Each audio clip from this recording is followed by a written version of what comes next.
JJ the CPA here. Let's talk about tipping.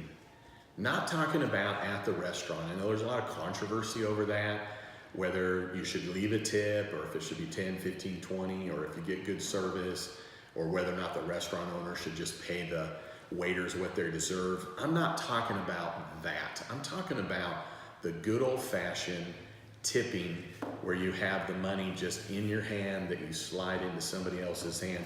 Not talking about on a bribe, but what I'm talking about is that when you're at a hotel and someone comes out to greet you from the hotel, it's $1.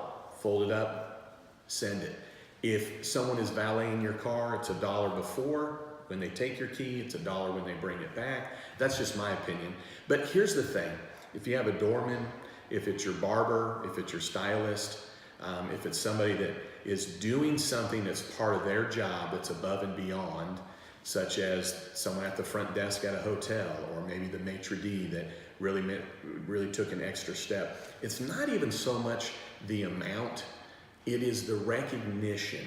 And I read an article probably 20 years ago about this, and it's just something that became a part of my tradition.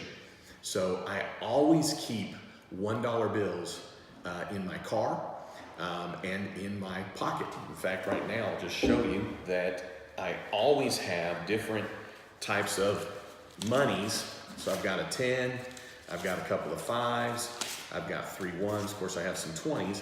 The point is that literally I am always prepared to try and make sure that if I'm in a situation, I can tip. One of the things that my mom taught me growing up, and when I say we were poor, there was a period of time that we lived in a tent.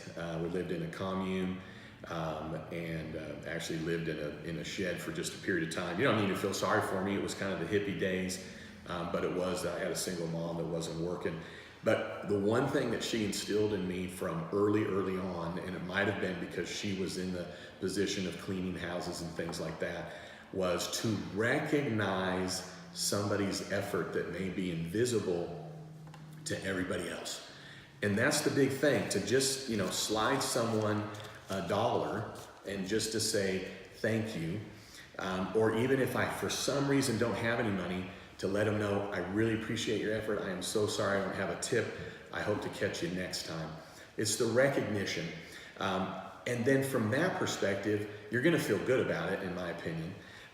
Now, as it relates to those that are providing a service to you and you feel that the owner should pay for that, maybe they are paying for it, but it still would be nice for that person that's carrying your bags, maybe made sure that you got the seat that you wanted. But then I'll tell you a little secret.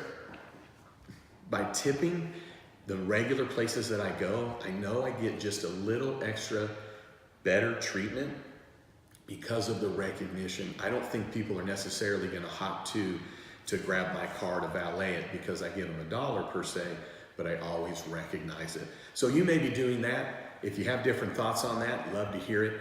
As it relates to the restaurant, I'm probably like most. It does depend on the service, so to speak. I do believe in tipping when I go to a meal, but bottom line is it's the recognition. All right, hey, thanks for tuning in. JJ the CPA, out.